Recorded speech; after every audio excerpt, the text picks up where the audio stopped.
Recentemente surgiram muitas notícias ligadas a nomes de vereadores, deputados do Movimento Brasil Livre, tentando emplacar um projeto de lei que vai proibir que as prefeituras ou outros órgãos públicos contratem artistas, celebridades que façam apologia ao crime organizado. Acontece que esse projeto de lei ele acabou ficando conhecido muito por causa do nome de um artista em específico, que ficou símbolo para esse projeto de lei, que é o Oruan. O Oruan, ele é um cantor, canta trap, mas ele também é conhecido por ser filho do dono do Comando Vermelho. Dono este que hoje em dia está preso, mas mesmo assim consegue ter influência fora da prisão, da facção. Sobre o Oruan, ele canta diversas músicas, tem até uma música específica que ele fala que ele é o filho do dono, esse é o nome da música. E também nos shows dele há mensagem às vezes pro Comando Vermelho, que é ele que manda, ou que eles têm o poder, que eles podem tudo. E que por ele ser filho do dono, ele pode pegar todo mundo, ele consegue tudo o que ele quiser. Então há mensagens na música e também propriamente no show, fazendo apologia ao crime, ao Comando Vermelho e estabelecendo eles como uma forma de poder. O engraçado é que surgiu muita polêmica por causa desses projetos de lei. Claro, vai surgir muita polêmica porque mexe com a opinião pública, mas a gente está combatendo o crime organizado, combatendo um inimigo do Estado. Para mim não deveria ser visto como polêmica e para muita gente também é assim. Porque a proposta diz basicamente o seguinte: a gente não vai mexer com a liberdade de expressão do indivíduo defender o que ele acredita, falar suas ideias, mas sim que o poder público, os órgãos públicos não vão usar esse dinheiro que eles possuem, arrecadado de impostos, para financiar pessoas que fazem apologia ao crime organizado, pessoas que são contra o Estado. Então a proposta não é sobre proibir as pessoas de cantar, proibir as pessoas de expressar a sua opinião, mas sim não financiar discursos que fazem apologia ao crime organizado com o dinheiro público. E acredito que isso, em tese, não era para ser algo polêmico. Olha, não vamos financiar o crime organizado com dinheiro público. Não deveria ser polêmico. Mas com a influência que o crime organizado tem em vários âmbitos da nossa sociedade, até mesmo na política, já que se tornou algo tão grande, tão poderoso dentro do nosso país, ele consegue influenciar a opinião pública, seja através da cultura, da música ou de outras esferas que ele possa influenciar. Tendo noção disso, que o crime organizado ele começa a influenciar na música que a gente consome, no entretenimento que a gente consome, na nossa cultura, a gente tem que ter o cuidado de saber se isso não está influenciando e fazendo apologia ao crime, banalizando esses atos. E aí surge um dos primeiros perigos. Se a gente começa a fazer apologia ao crime através dessa cultura, banalizar esses atos, isso também pode começar a refletir na nossa sociedade. Então aí fica a questão, será que a gente não deveria, pelo menos com o dinheiro público, no que tange o dinheiro arrecadado de impostos, a gente não financiar o crime, não banalizar esses atos que corrompem a nossa sociedade? Esse tema ele até me faz lembrar de Platão, pois no livro A República ele desenha uma sociedade perfeita, uma cidade perfeita, onde todo mundo tem o seu papel e todos vivem em harmonia. Para chegar nesse objetivo, eles colocam como a cultura das pessoas como um papel fundamental para chegar nesse objetivo. Então nessa sociedade que Platão desenha, a música, a poesia, ela tem um papel, ela tem um discurso para repercutir na sociedade certos princípios, certos valores que são benéficos para ela. Um exemplo disso seria a classe de guardiões, que é falado por Platão no livro. Então, guardiões, eles têm que cuidar da cidade, eles têm que proteger a cidade, e a música que eles consomem, a poesia que eles consomem, não pode inspirar fraqueza, não pode inspirar desvio, não pode inspirar corrupção, pois esses são valores que iriam comprometer a sua função primária na cidade.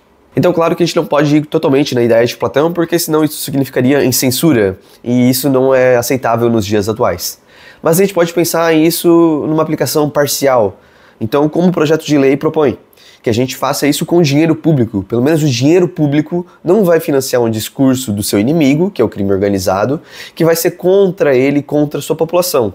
A gente não vai censurar, mas a gente não vai financiar esse discurso, princípios, valores propagandeados pelo crime organizado. E acredito que isso até pode ser visto como uma questão de segurança pública. A partir do momento que tu financia esses valores, tu financia esses princípios, tu dá dinheiro diretamente na mão de um inimigo, tu tá fortalecendo ele e aumentando a sua influência na sociedade. Parafraseando Platão aqui, tem uma frase dele que diz mais ou menos assim: a população ela valoriza aquilo que é repercutido e ignora aquilo que não é.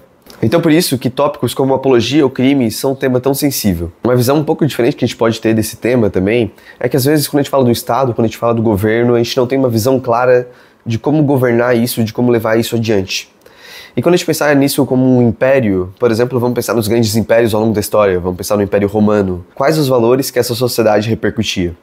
E quais são os valores que a gente tem no nosso Império Brasileiro hoje em dia? Se a gente começar a repercutir os valores do crime organizado, injustiça, o crime, o jeitinho, a gente sempre dá um jeito de passar a perna no outro, ou a gente repercutir valores como a justiça, como a gente trabalhar, como a gente construir, como a gente prosperar junto. Qual sociedade vai adiante e qual sociedade vai mais longe? Se a gente começa a pensar no nosso país como um projeto, como algo que a gente quer construir, essa resposta fica clara. E a gente começa a observar que sim, a gente tem um inimigo e sim, ele não pode se propagar e a gente não pode fazer propaganda para ele. A gente tem que pensar no nosso projeto, defender valores justos e íntegros que vão levar a nossa sociedade adiante. Dito isto, então por que tem tanta gente que defende isso, defende o crime organizado, defende que as pessoas têm que fazer propaganda para eles e é um direito deles e a gente tem que financiar isso com dinheiro público? Muitas vezes é porque o crime organizado já está impregnado na nossa sociedade e na nossa política. Então ele tem influência na opinião pública e muitos discursos estão enviesados por causa disso. Indo para outro ponto, isso me faz lembrar um comercial das bolachinhas Tostines. Mestre, Tostines vende mais porque é fresquinho ou é fresquinho porque vende mais, hein? Mestre, me dê uma luz. Qual será o segredo de Tostines? Esse era um comercial antigo que ele fazia a seguinte pergunta: Tostines é mais fresquinho porque vende mais ou vende mais porque é mais fresquinho?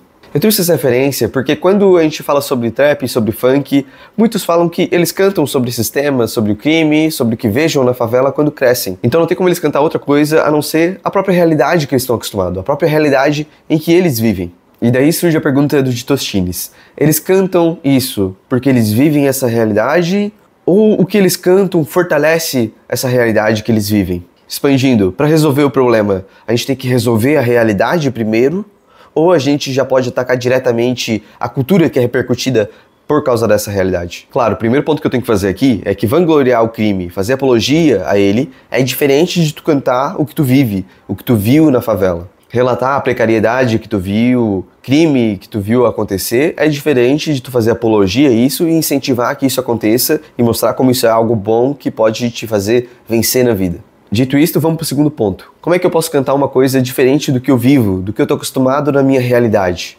É simplesmente uma cultura repercutindo o que ela vive. Então talvez a solução seria primeiro mudar a realidade dessas pessoas para depois a gente mudar a cultura? Eu sinceramente acho difícil, tá? A gente tem, claro, que trabalhar para mudar a realidade dessas pessoas, mas a gente não pode vangloriar e fazer apologia ao crime, incentivando mais pessoas a repercutir essa cultura, repercutir esses valores e continuar nessa precariedade, nessa situação que eles estão.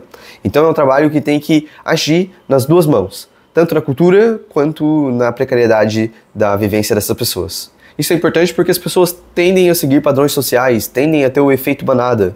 Então, se muitas pessoas repercutem que o crime leva a um caminho bom, que vai te fazer prosperar, vai te fazer ganhar dinheiro, vai te fazer pegar as menininhas do colégio quando o guri é piá, é novinho, isso se torna um caminho viável, se torna apenas mais uma profissão que eu posso escolher. Eu quero ser jogador de futebol, eu quero ser engenheiro, ou eu quero seguir no crime organizado. E isso não pode ser assim. Então por isso que é importante ter esse cuidado com a apologia ao crime na cultura, para isso não se tornar algo banal na nossa sociedade. Recentemente também saiu notícias do Comando Vermelho e do PCC fazendo uma trégua entre eles, nas brigas entre eles, para eles fazerem um lobby em política para ter mais poder político, para poder ter mais liberdade dentro das prisões e poder governar, ditar melhor o que acontece nas facções fora dos presídios, para os chefes que estão presos terem melhores condições de vida, porque não tá legal do jeito que tá agora. Então por isso que isso é um tópico tão sensível. Ao pouco o crime organizado ele entra na nossa política, ele entra na opinião popular, entra nos meios de comunicação, nas redes de TV e vai formando a opinião pública sobre ele, através da nossa cultura também, através da música que as pessoas consomem e vai se tornando algo banalizado. Muitas vezes, muitos movimentos sociais também criticam os policiais, criticam em prender as pessoas, que não pode se prender, não pode se fazer isso, o policial que é o errado. Então a gente desvirtua uma sociedade. A gente começa a corromper os valores. O crime é o que está o correto, é um caminho que a gente tem que seguir, enquanto a polícia é errada. É claro que existem exceções, existem policiais ruins, não é esse o ponto. Mas é evidente que ter o policial lutando ao seu lado é muito melhor do que ter o crime como a pessoa que você pode confiar, a instituição que você pode confiar. No mais, eu acho que discussões como essa, discutir o tema abertamente, é o que faz a gente andar para frente. Discutir temas como esse, tão sensíveis para a nossa sociedade, que moldam a opinião pública, são importantes e a gente tem que debater esses temas. Mas eu quero saber também o que tu pensa. Isso é simplesmente preconceito realmente? Eu estou errado na minha análise? Ou tu acha que realmente isso é uma questão de segurança pública? A gente não pode tratar isso de maneira leviana e a gente tem que dar o devido cuidado sobre esses temas. Me diz aí o que tu pensa nos comentários. Por mais, esse vídeo era isso. Deixa o like, se inscreve no canal e até a próxima. Valeu!